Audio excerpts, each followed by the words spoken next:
Assalamualaikum warahmatullahi wabarakatuh. Sehat semua ya? Oke. Hari ini kita akan ngomong tentang apa namanya? Tentang materi genetik, pewarisan sifat, ya. Oke. Buat kalian, semoga kalian sehat selalu ya.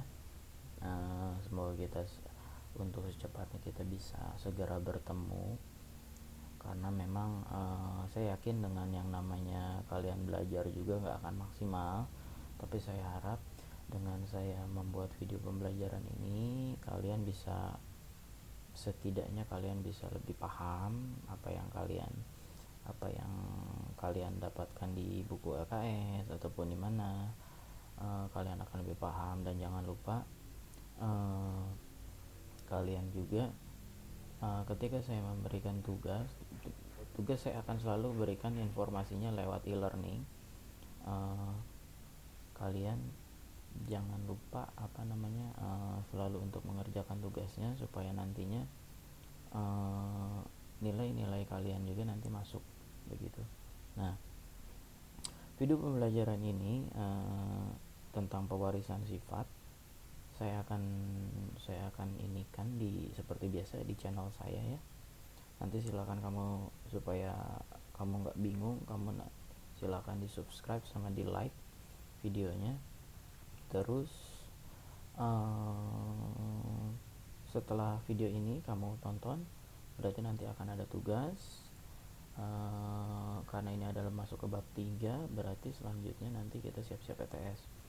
Nah, kalau misalnya nanti di PTS, kalau misalnya ada waktu, nanti saya akan bahas tentang LKS, yang ada di LKS tentang soal-soal begitu. Cuman mungkin nanti saya akan buatnya itu bukan dalam bentuk video pembelajaran, tapi saya akan buatnya itu dalam teleconference, yaitu di Zoom aja gitu ya. Jadi kalian kalau misalnya ngikutin, berarti kalian dapat infonya, kalau enggak ya sudah gitu. Oke, sekarang kita akan masuk ke materi genetik. Yang pertama kali silakan kamu buka di LKS. Kalau misalnya kalian buka LKS-nya untuk kelas 3 atau kelas 9, itu di halaman 58 tentang gen, materi genetik. Materi genetik itu memegang peranan penting dalam proses pewarisan sifat, warna kulit, bentuk rambut, bentuk hidung, atau bahkan jenis penyakit yang dimiliki seseorang tidak serta-merta hadir di dalam tubuhnya. Nah, oke.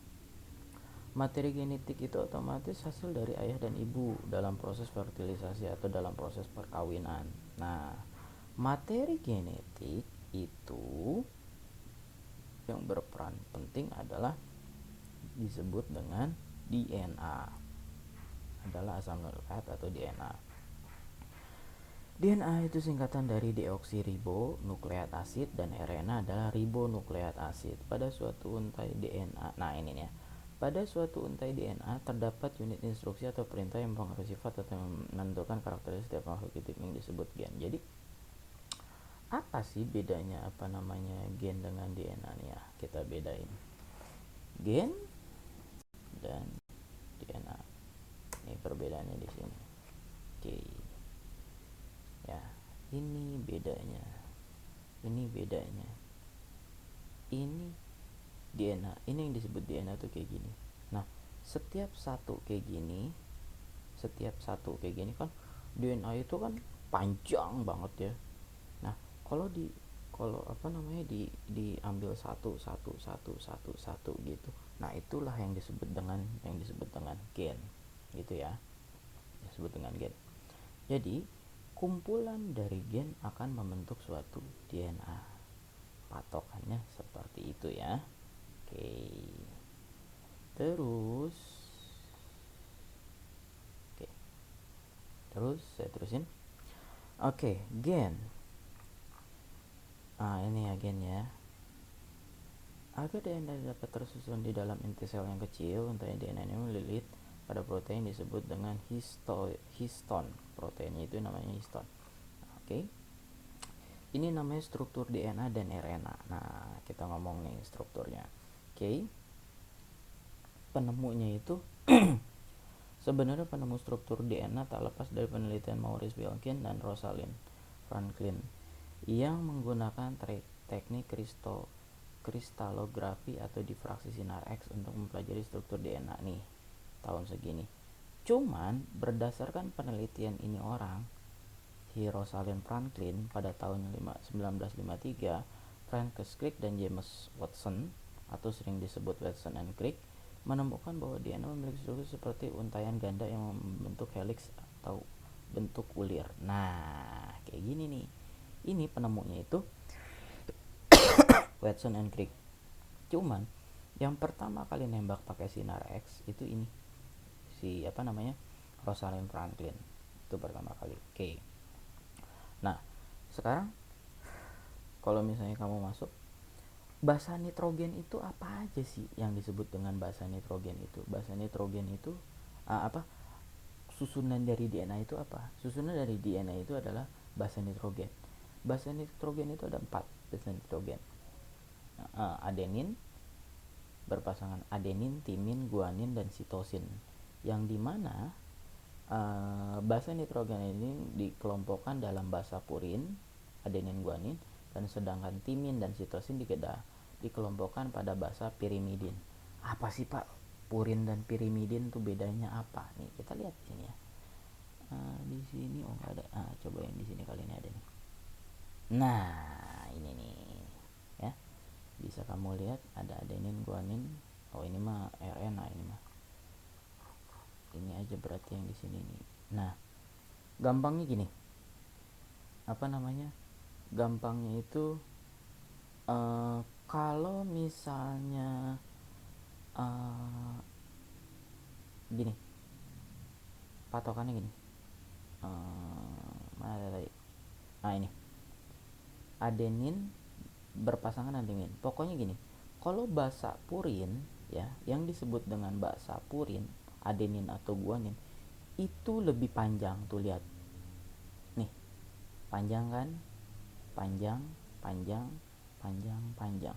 Tapi kalau pirimidin nih, basa pirimidin itu lebih pendek tuh, pendek,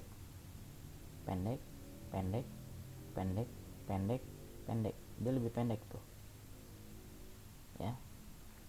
Jadi tuh kan yang dapat dibikin menjadi struktur yang begini. Nah, jadi kalau purin itu lebih panjang, kalau pirimidin itu lebih pendek. Patokannya gitu. Dan adenin selalu berpasangan dengan timin. Guanin selalu berpasangan dengan sitosin. Adenin timin tuh ya. Oke. Kalau guanin pasti ketemu sama sitosin. Mau bolak-balik kayak gimana? Nah, misalnya diambil cuma segini nih, tek, ini kodenya ya, tek, cuma segini kodenya. Nah, ini setiap kode segini misalnya diambilnya cuma segini. Nah, ini lah yang nantinya jadi gen gitu loh. Ini misalnya penyebab hidung mancung, penyebab misalnya rambutnya lurus atau bergelombang. Ini nih, ininya kalau kata kita pita rekamnya ya di dalam tubuh. Ini kodenya saya bisa katakan itu kodenya gitu. Begitu. Itu tentang DNA. Nah, kalau RNA itu polinukleotida, itu adanya di mitokondria dia itu. Nah, bedanya adalah di RNA timin itu nggak ada, diganti jadi urasil. Oke. Timin diganti jadi urasil. Oke, tuh lihat. Adenin, guanin, urasil, adenin, guanin, urasil, adenin, guanin, sitosin, adenin. Nah, dan tidak berpasangan, tuh lihat. Struktur untai tunggal molekul RNA. Jadi dia cuma gini doang, ya, cuma gini doang. Kalau DNA tuh begini kan, double helix gitu, oke? Tapi kalau RNA ini cuma gini doang. Itu perbedaan yang mendasar antara DNA dan RNA, oke? Sampai sini saya harap paham. Sekarang kita ngomong kromosom, ya. Pada asalnya, ya, kromosom adalah nih ya, Oke, ya, bisa kamu baca. Kalau kamu ini bisa kamu post, ya. Kromosom adalah ini. Oke. Oke. Terus penemunya itu ini nih, heterokromosom. Oke, begitu. Terus, nah, yang jadi masalah sekarang adalah bentuknya kayak gimana sih Pak? Kromosom tuh bentuknya kayak gimana Pak? Oke, tadi udah saya buka. Oh ini ya, bedanya gen sama itu bukan. Bentar, tadi sudah saya ini kan. Kromosom, kromosom X. Oh ini mah ini nih ya. Ini bedanya tadi nih. Basa purin pirimidin ini bedanya. Nih kalau kromosom ini. Oke. Oke. Oke, kita masuk kromosom.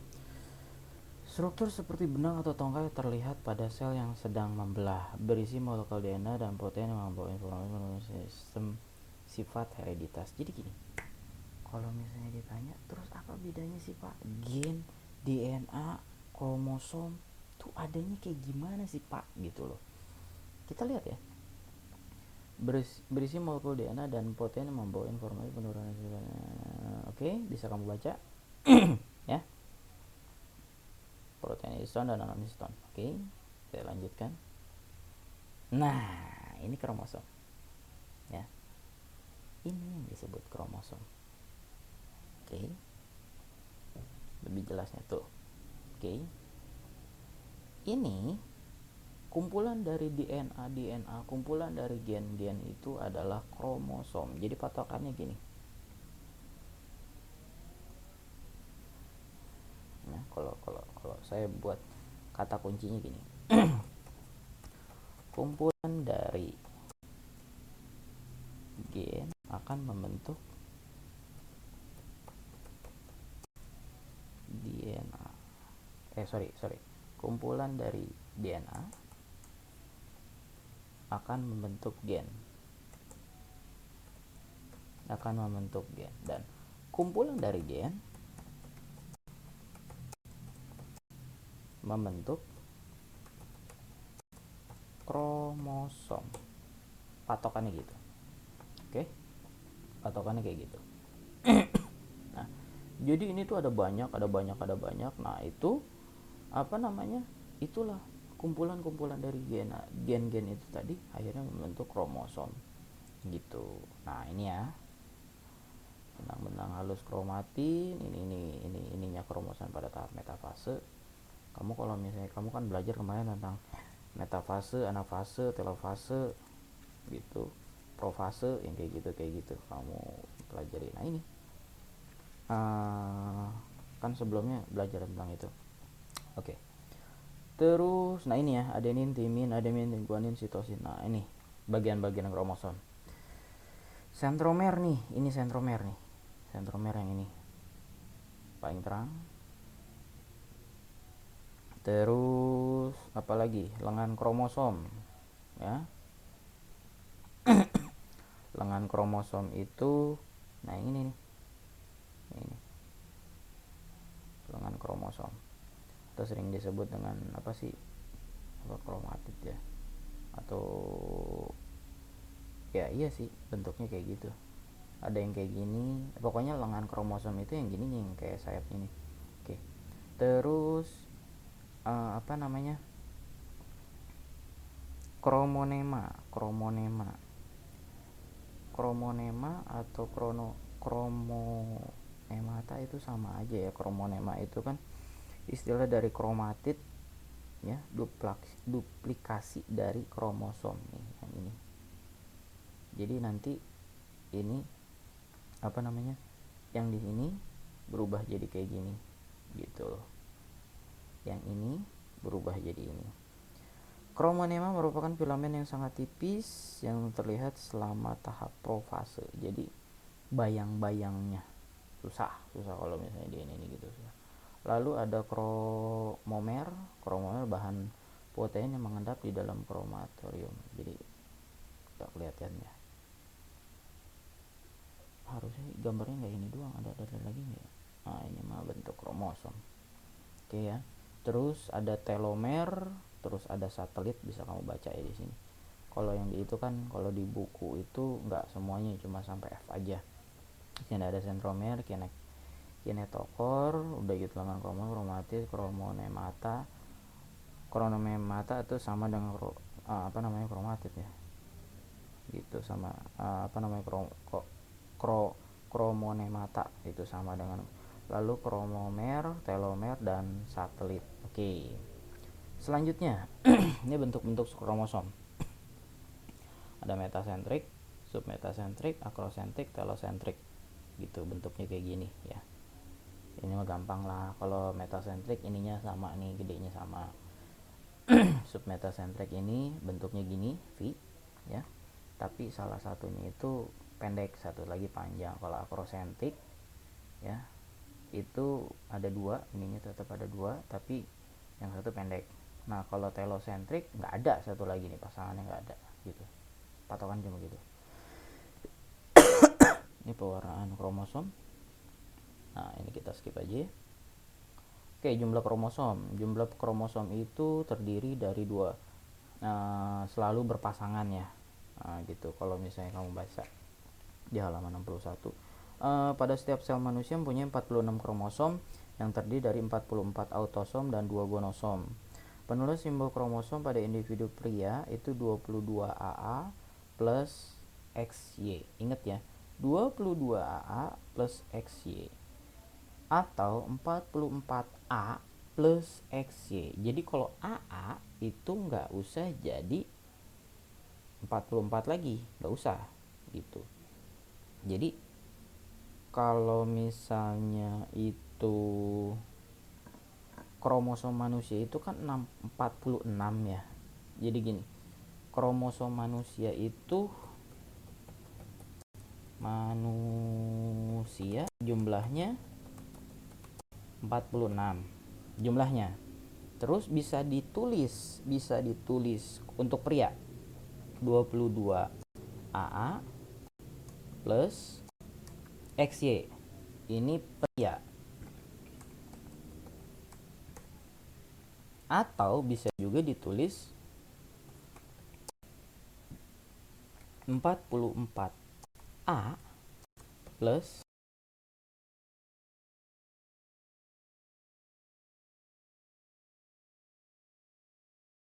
AA plus ini wanita. Atau 44A plus XX. Jadi kalau untuk pria itu ada Y-nya. Kalau untuk wanita itu X dua-duanya, gitu ya patokannya. Jadi kalau XY itu menandakan pria, kalau XX itu menandakan wanita. Dan jumlahnya 46. Pak tahu jumlahnya dari mana? Gak usah kamu pikirin dulu untuk sekarang. Nanti kamu akan belajarnya nanti. Oke. Nah, kalau kariogram, jadi kalau misalnya dibentang ya, kromosom manusia itu ini ada nggak ya, coba kita lihat di sini. Kalau dibentang, nah ini bentuk bentangannya tuh kayak gini, formasi bentangannya nih, 1 2 3 4 5, ini kayak gini nih sampai dengan tuh 22 kan. Ini berarti cowok ya. Kenapa? Soalnya ini Y gitu, XY gitu. Kalau di sininya nggak bentuknya gini, misalnya agak gimana, berarti kodenya berarti itu bentangan dari kromosom wanita gitu. Ini bentuk kromosom pria tuh kayak gini bentangannya. Patokannya kamu lihat cuma di sini aja, dan lihat jumlahnya harus 22. Oke. Pak kenapa harus 22 sih Pak? Karena jumlahnya yang tadi saya bilang, karena jumlahnya 46 gitu. 46 dikurang XY ya kan, 46 X Y jadi 4 kan gitu loh. Nah kalau dibagi 2 lagi Makanya kan ada A nih, kalau dibagi 2 lagi jadi 22 gitu gampangnya mah. Gitu ya, apa cara ngitungnya tuh gitu. Oke, ini materi genetik untuk DNA nukleosida ini adenin guanin. Oh nggak usah ya, kita skip aja, tadi udah tahu kan. Ini bahasa bahasa purin pirimidin, ini yang dimaksud dengan timin, urasil, rantai double helix. Kalau ini rantainya pendek, ini perbedaannya ya. Kalau misalnya kamu mau baca, silahkan kamu pause aja. Nah ini berpasangan. Ini untuk DNA. Oke. Ingat kalau ada timin berarti itu DNA. Kalau urasil berarti RNA. Nah ini masih DNA. Nah ini Watson and Crick nya nih ya, ini orang. Ini ya, bentuknya tuh kayak gini, sitosin. Pabulit kan kalau kamu ngeliat kayak gini, ini aslinya kayak gini. Disederhanakan jadi kayak gini. Oke. Ini RNA tuh. Ini RNA. Ini kayak gini. Terus dogma genetik konsep dasarnya ini replikasi penggandaan. Nah, jadi gini, dari DNA ini dia akan bereplikasi jadi satu DNA, akhirnya jadi mRNA, jadi akhirnya jadi protein. Oke. Ini polanya, pola RNA-nya. Oke. Jadi kurang lebih seperti itu. Oke. Jadi kalau misalnya jumlah. Nah, kalau misalnya kamu nanya, "Pak, terus kalau misalnya ada yang kayak tadi itu jumlah kromosom." Kita lihat ya. Jumlah kromosom makhluk. Nah, ini ya. Ini ada banyak banget nih. Coba kita lihat tabel satu ya. Nih. Manusia 46, simpanse 48. Tuh ya. Ini ada banyak banget. Tuh. Ya, ada banyak banget. Nah, ini nih contohnya. Ini jumlah kromosom. Oke. Berikut dengan ini nih, apa namanya?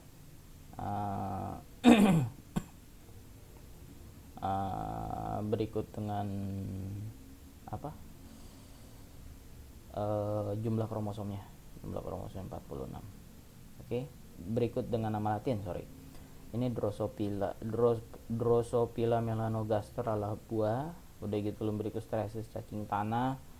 Udah gitu Felis domesticus itu kucing, Mus musculus itu tikus, Pongo Pygmaeus itu kera, Cavia cobaya marmut, Columbellifia merpati itu sampai bawah Saccharum officinarum tebu ya.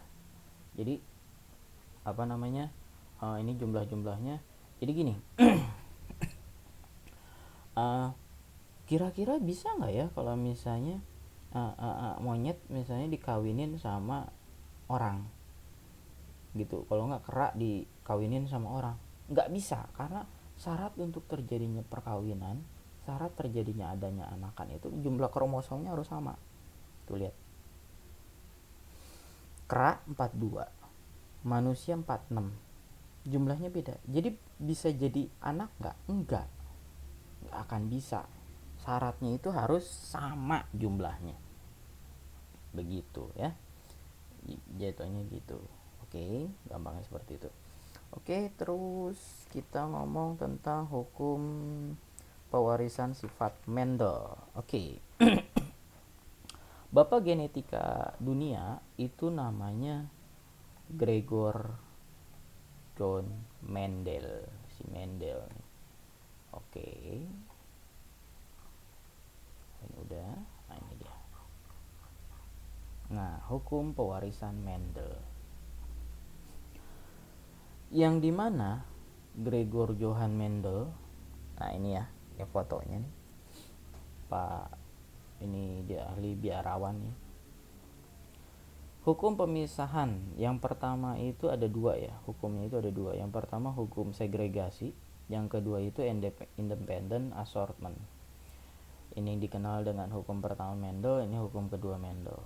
Nah, patokannya gini, yang namanya di ilmu pengetahuan kalau udah jadi hukum itu baku patokannya, saya selalu ngomong. Jadi mau kamu nyobanya di sini, mau di rumah saya, mau di rumah kamu, atau mau di Antartika sekalipun, pasti sama hasilnya karena sudah jadi hukum. Beda dengan kalau teori. Kalau teori itu bisa benar, bisa kagak gitu loh. Nah, hukum segregasi bebas menyatakan bahwa pada pembentukan gamet, ya, sel kelamin anak, ini orang tua yang merupakan pasangan alel akan memisah dengan sehingga tiap-tiap nih ya dengan satu sifat yang berbeda. Oke, patokannya di situ ya, satu sifat beda dengan tiap-tiap gamet nih. Ada tiga pokok. Gen akan memiliki bentuk alternatif mengatur alel, dua macam alel resesif dan alel dominan.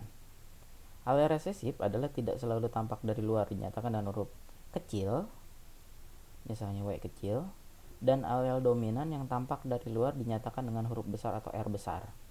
Itu ya patokan pertamanya. Jadi ada huruf besar itu berarti yang kelihatan jelas, kalau huruf kecil ya itu berarti yang tidak terlihat dengan jelas. Misalnya mata blow dengan mata sipit, dia punya alel mata sipit tapi nggak kelihatan. Dalam arti gimana? Berarti nantinya yang akan keluar, yang akan dilahirkan itu matanya gede gitu, matanya blow seperti itu. Nah, lalu setiap individu membawa sepasang gen, satu dari tua jantan, satu lagi betina. Nah, misalnya W kecil dalam gambar di sebelah, ini misalnya jantan, ini jantan di sebelah, kalau ini betina. Betina tuh gambarnya gini ya. Kalau jantan ini lambang jantan, ini lambang betina, jangan sampai lupa. Oke. Sebelah. Oke ya. Terus nanti deh. Nah, jantan betina. Jika sepasang gen ini merupakan dua alel yang berbeda, maka terekspresi dalam secara visual alel resesif. Oke, contohnya gini. Ini contoh ya. Kelinci berbulu hitam ini dominan, dengan kelinci berbulu putih ini resesif. Dominan itu berarti akan menutupi yang resesif itu yang nggak kelihatan, yang tadi saya bilang. Nah, ini nih yang nggak kelihatan, sifat yang tak terlihat gitu ya. Jika dominan penuh nih ya, ini berarti dominan ya, berarti fenotip F1 berarti 100% berbulu hitam, maka fenotipnya itu jadi hitam. Ketemu dengan putih, maka dia akan tetap nanti jadi hitam. Nah, kalau F1 nih, kalau P itu nanti ya kita ngomong ke situ. Kita harus ngomong bentar. Kamu harus tahu istilahnya dulu nih. Ini istilahnya untuk lebih jauh. Nah, ini istilahnya.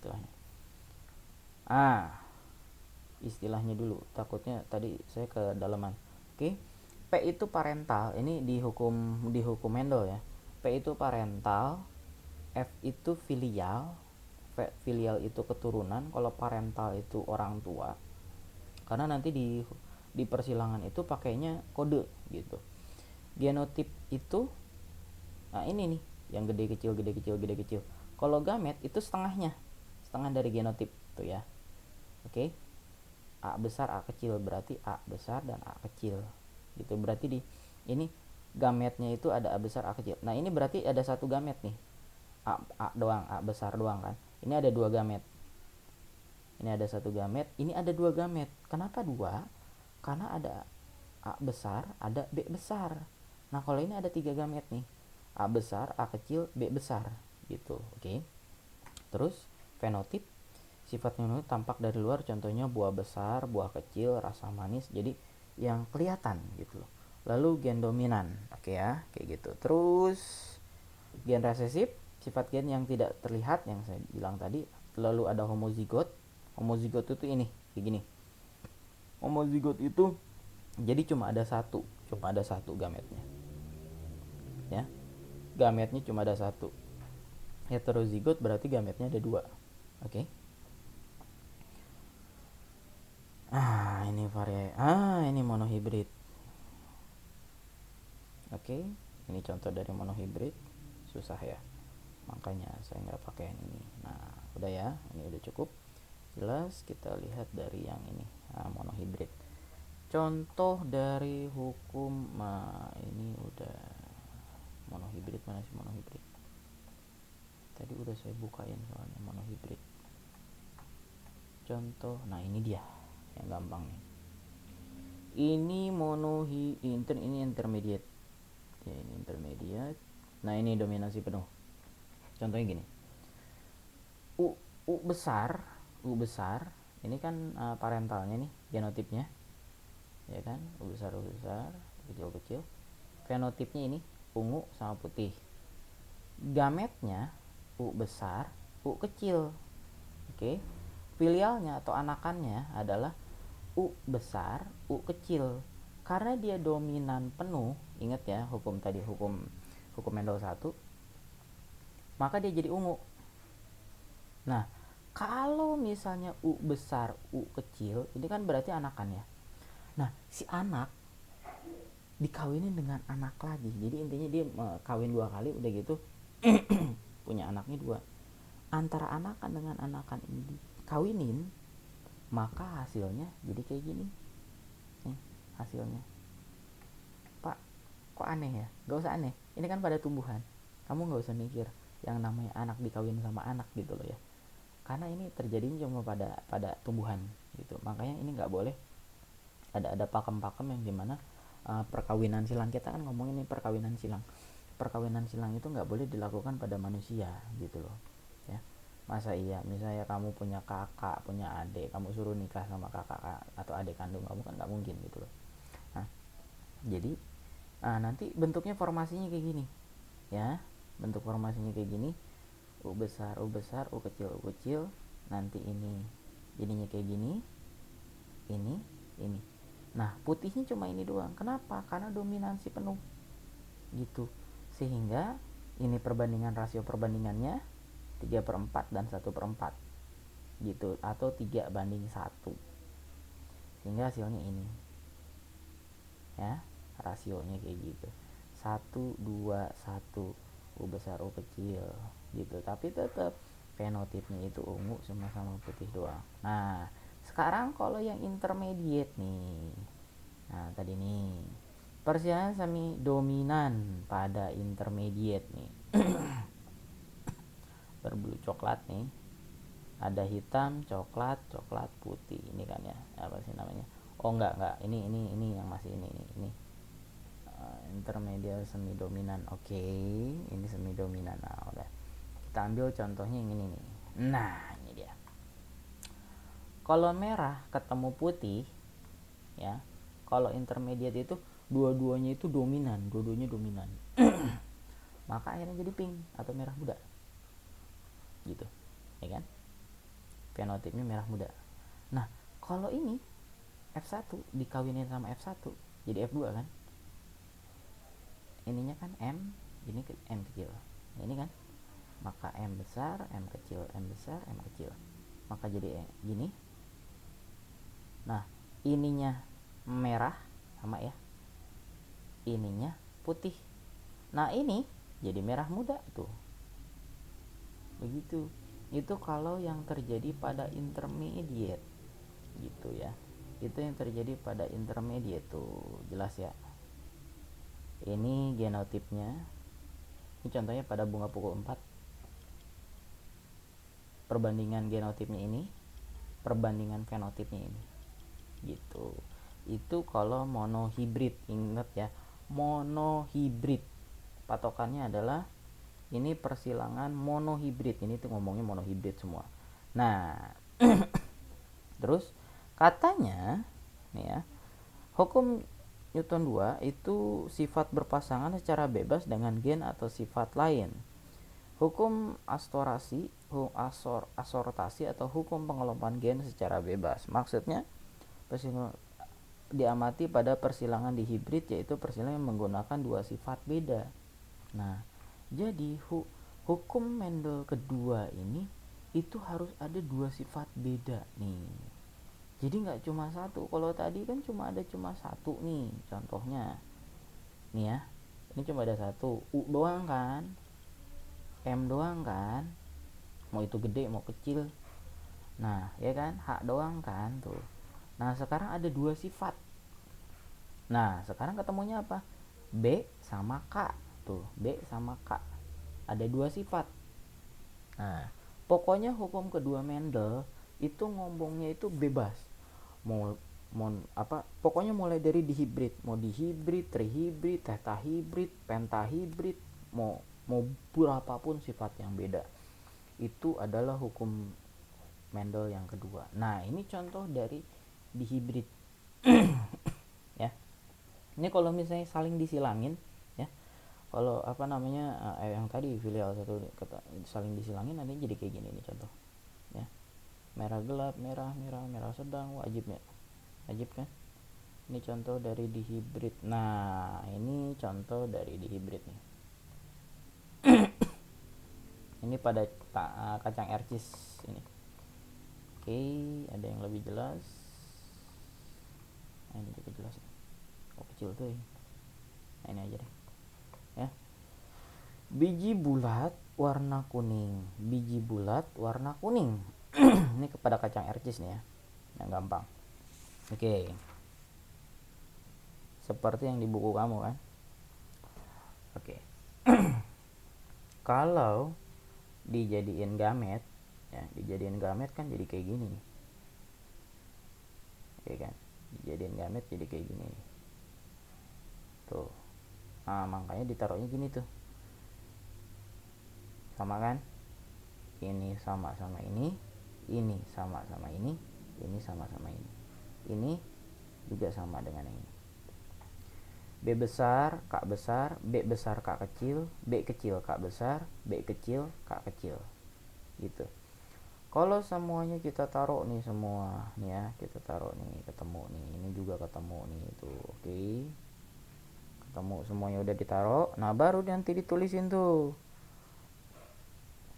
ini kan sifatnya apa namanya dominan kan. Nah bulat kuning ya kan, pokoknya kalau yang gede itu bulat, kalau yang itu kan kuning itu kecil berarti gitu. Lebih jelasnya nih, ini nih.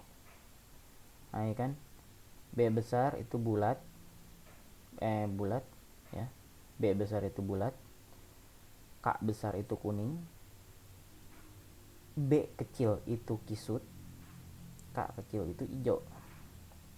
Oke. Oke. Kalau B kecil kisut berarti ya. Kisut tuh keriput. Oke. Ini ya, dari sini dulu. B-nya gede semua tuh. Berarti bulat bulat bulat bulat semua ya. Bulat bulat bulat bulat bulat bulat bulat. Nah, ini kecil nih, keriput makanya, atau kisut kisut.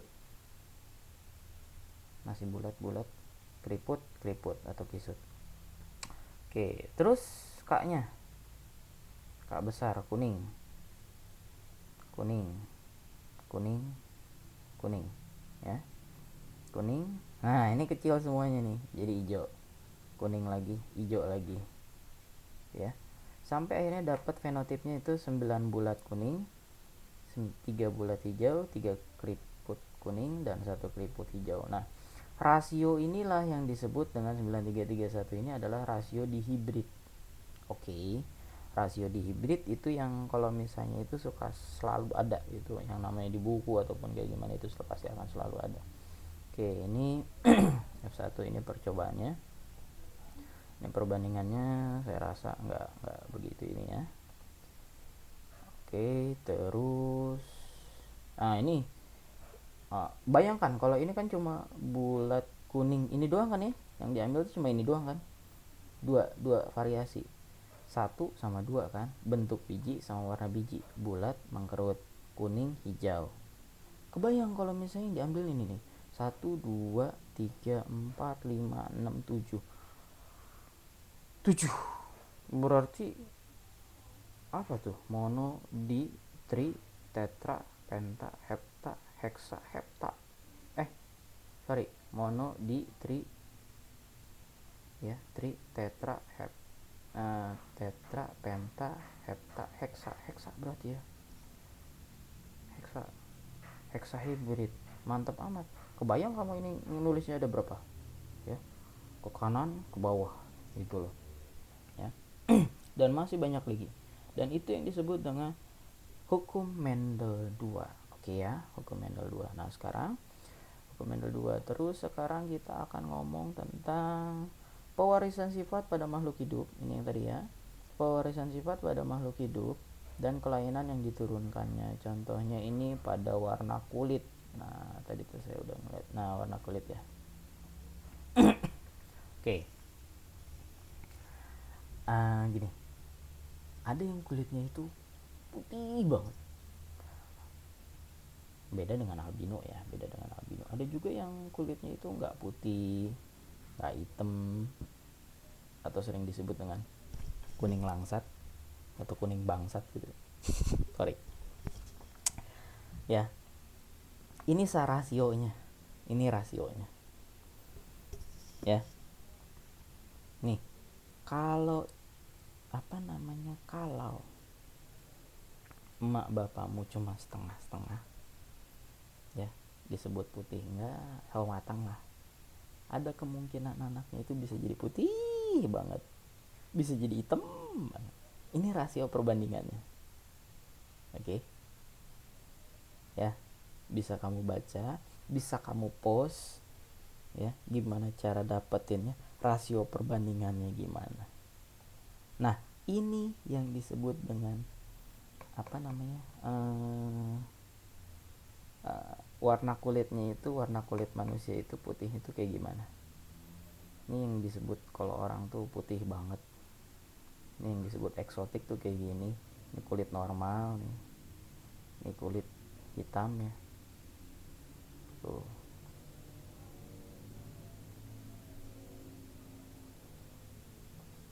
Ya, pewarisan sifat tuh.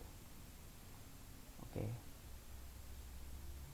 Ada juga kulit gelap, nanti warna kulitnya itu dark ya kan, sama aja sih sebenarnya tuh. Oke. Terus pewarisan bentuk rambut ya, ada yang apa panjang, ada yang iko, ada yang lurus, ada yang bergelombang, ada yang keriting, ada yang keribu gitu. Terus tipe pelekatan cuping telinga, pelekatan cuping telinga tuh ini ya. Nih, ada yang gini, ada yang kayak gini. Kalau saya yang gini, tuh kalian bisa lihat nih, ya, nggak kena kan?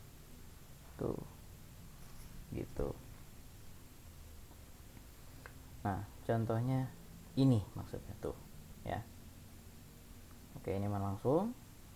Kalau ini ada ininya tuh, ngegantel. Gitu, kayak saya ngegantel. Gitu, itu cuping telinga. Terus pewarisan sifat ABO. Nah, ini ya, silahkan kamu lihat, perhatikan dengan baik-baik. Ini nggak usah deh, ini aja.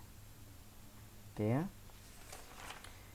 kamu perhatikan ada sistem ABO yang dimana itu kalau misalnya ini sistem, nah ini sistem ABO. Oke, udah gitu ada juga sistem resus ya. Ini juga ada yang disebut dengan sistem resus. Apa,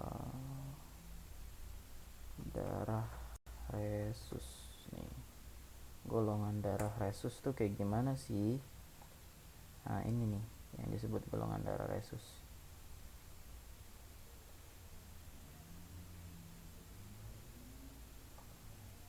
ya. Ini golongan darah resus, bingung ya? Nah nih biar lebih jelas, ada resus negatif, ada resus positif.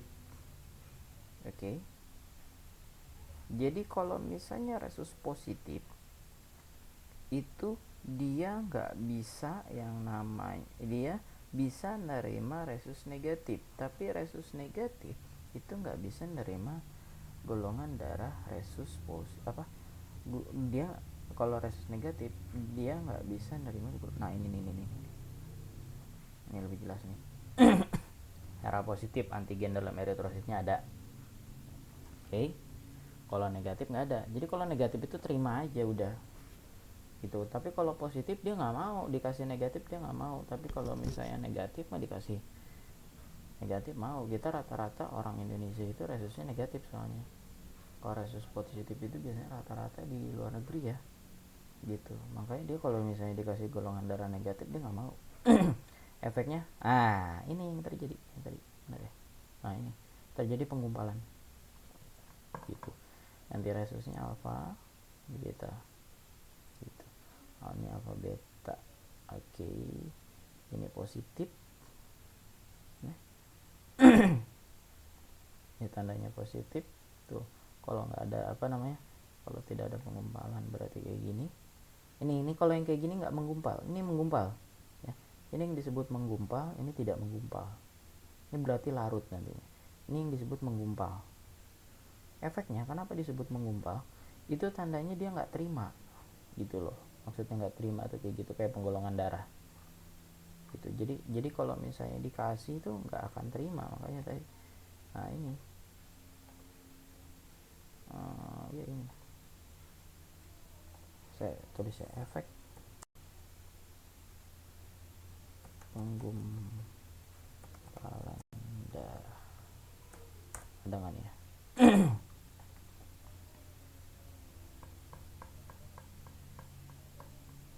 Heart attack yang kayak gini lah gitu ya, kurang lebihnya nih. Golongan oke. Oke, ini ya. Ini lebih jelas. Oke. Ini yang benar yang dipakai rata-rata. Efeknya kalau misalnya dipaksakan dikasih, dia akan ini heart attack biasanya kayak gitu. Oke.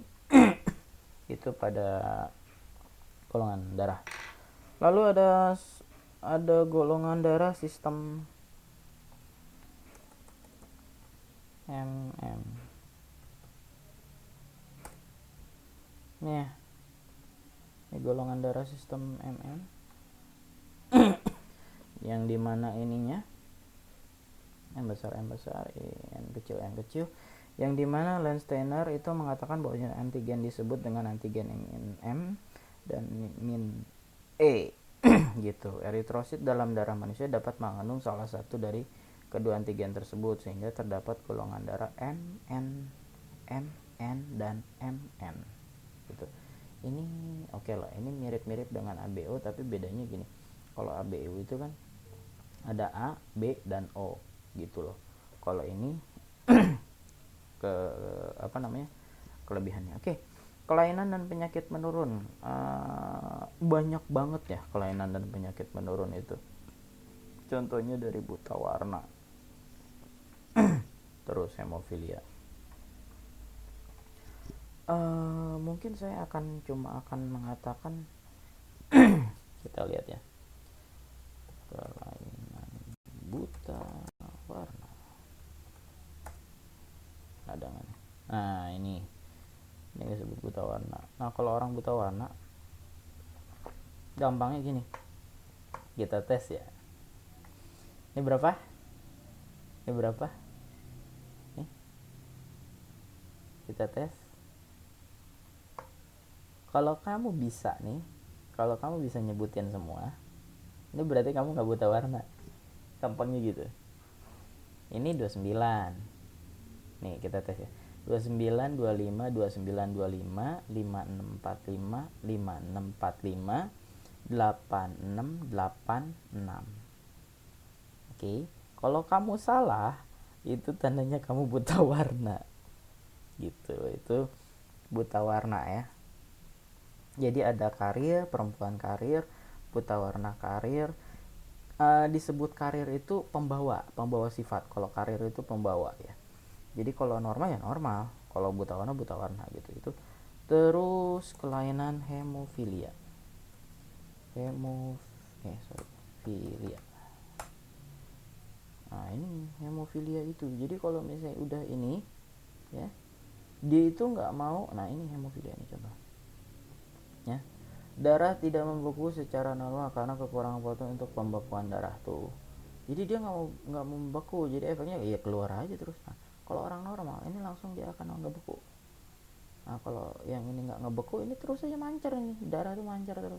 Makanya orang yang kena hemofilia, terutama wanita, itu pasti dia tidak akan bisa melampaui fase menstruasi. Biasanya dia nggak sampai fase remaja udah keburu meninggal. Kenapa? Karena ada menstruasi gitu. Itu untuk hemofilia. Terus kelainan anodo.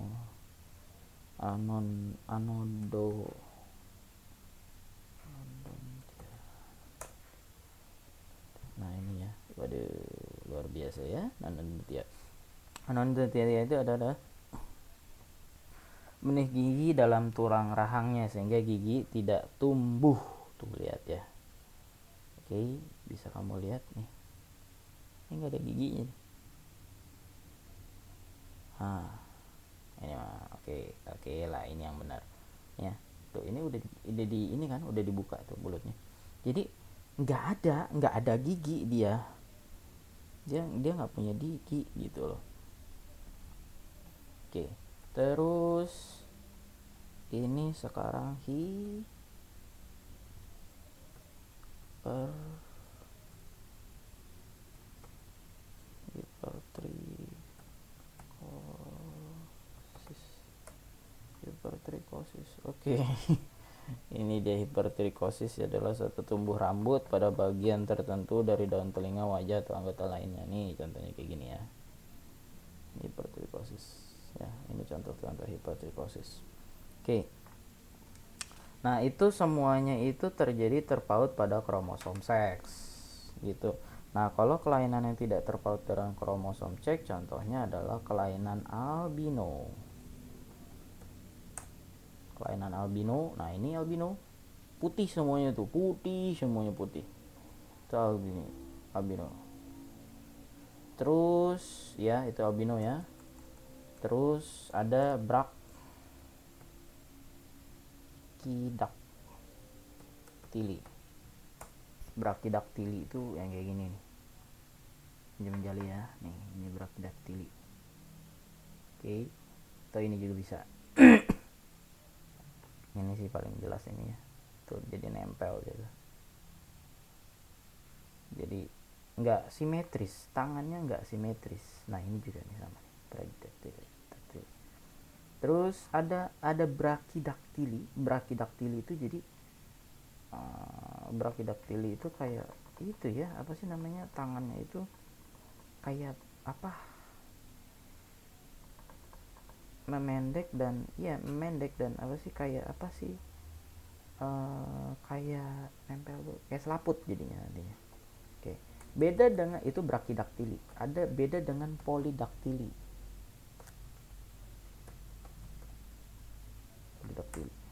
Nah kalau polidaktili itu nih kayak gini, jadi jumlahnya nggak sesuai itu. Nah kali ya, nah, ini tuh. Oke, jadi ada banyak, itu namanya polidaktili ya. Ini polidaktili. Terus gangguan mental udah jelas ya. Nah sekarang talasemia. Oke, talasemia. Nih ya, talasemia, penyakit talasemia. Apa itu talasemia tuh? Talasemia itu ini jelas nih, cukup jelas nih. Oke, ininya. Nah, penyakit talasemia, gejalanya talasemia termasuk penyakit tulang langka. Hemoglobinnya sedikit, berbentuk kanal sehingga anemia berat, kulit kekuningan pucat, sakit darah. Ini ya, ini talasemia semuanya. Oke. Jadi talasemia itu adalah penyakit anemia akut. Bisa kayak gitu kalau gimana, Pak? Ini yang tadi tuh. Gimana teh? kok hilang. Nah ini ya, kalau bapaknya ini setengah, dia karir ya, dia pembawa talasemia, maka anaknya itu nggak akan kena talasemia. Tapi kalau ibunya kena talasemia, maka anaknya kena, kalau nggak salah. Nah tuh lihat tuh, ini penderita, ini formasi orang yang kena talasemia gitu.